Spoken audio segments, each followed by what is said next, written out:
I'm happy to introduce Kush, who will share her story with us today. Welcome. Hey. Hi. So go ahead and share your story whenever you are ready. It's that easy. Okay. Word. So, well, my name is Kush, and the story started when I was 15. So that was about 8 years ago. And long story short, the thing happened, and I ignored my body changing for about 4 months. So that was already, I guess, what sets me further apart from most of the stories that I hear, is that I actually was showing, and like I actually like had a body in me and not just like a blip of something.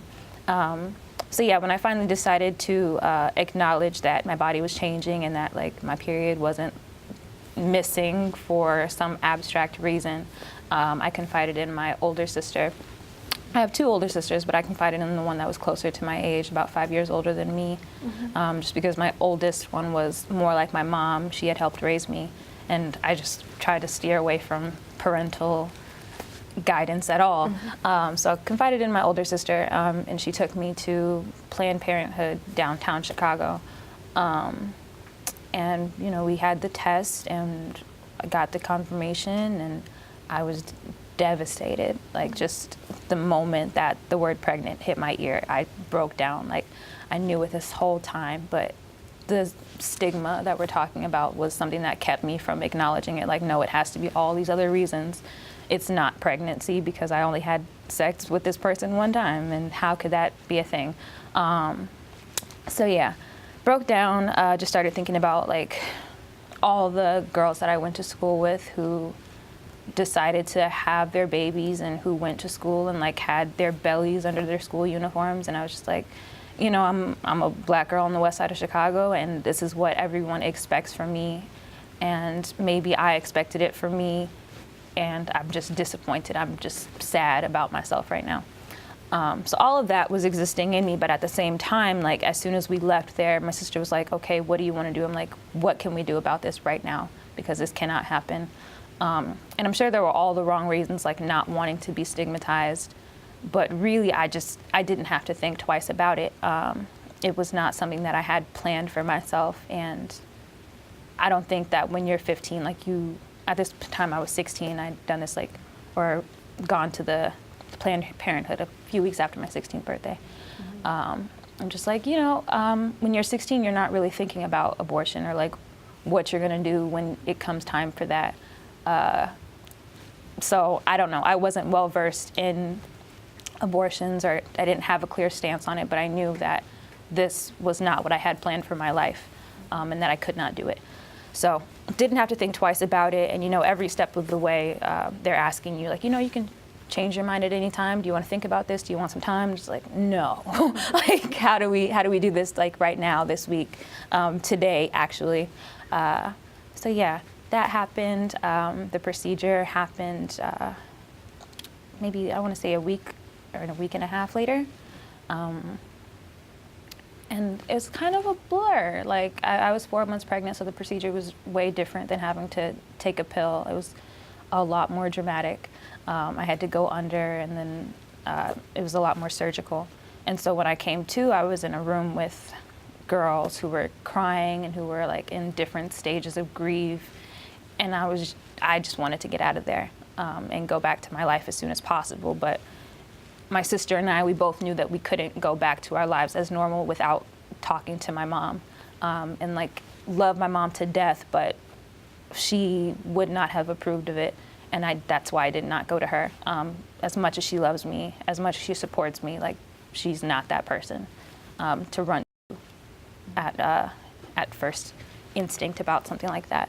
So, we were chilling. We ate Panda Express. We made our way down to my mom's office, and then like that's when it kind of set in. Like, everything before that was relatively easy. Like, I don't have to think twice about this decision. Like, this is the date that we have set for the procedure. It was very like, these are the steps. And then the second it got to like telling my mom, it was like, what the hell are we gonna do? Sister just felt so much guilt as well, because it was almost like she had had the abortion with me, being the person that I trusted the most in that moment.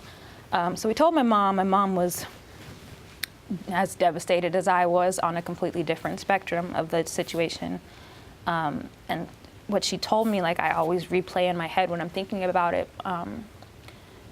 You know, she told me that when you're not ready, you're never ready. You have to get ready. And actually before, I'm skipping all over the place, y'all, excuse me. Before we even had the procedure done, you have to think about how you're gonna pay for it. You know, my sister, we're from low-income family, and didn't have the funds. So we called my dad, I think a few days before, and he was just, it was everything that I expected from my mom times 10. And like, he really was pushing me to not do it, and he was just like, oh, I'm so disappointed in you, like kept saying my name over and over again, like, how did you let this happen? And I was like, I'm on the other end, like, I can't do this. I can't. I'm 16, I can't. I'm not even sure if I said any other words besides that, but I cannot do this. I'm 16, I cannot do this. And just that moment of like, I'm literally begging for him to make it possible for me to do this for myself. So yeah, fast forward, telling my mom, she's devastated. She's calling this fetus her grandchild. It's hurting me and X, Y, and Z. But, you know, we're fast forwarding to right now, like, my mom is definitely proud of me. We don't talk about it. Actually, I didn't tell her that I was coming here until like yesterday morning. Like, oh, you know, can you watch my dog? I'm gonna be in DC for like 3 days.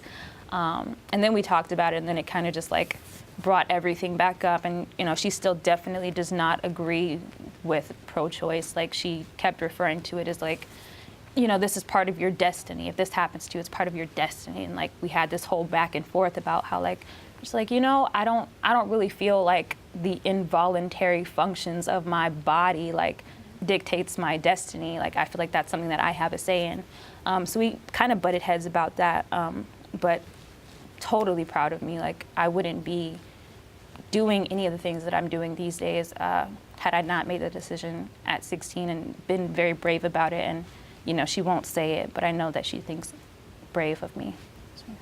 Well, thank you so much. And thank you for sharing your story and really showing your wisdom in choosing your own destiny. That was very powerful, and it's definitely an inspiration for many folks watching today who see you as an inspiration and someone who really knew what she wanted and chose it and chose yourself. So thank you for sharing that and being part of it.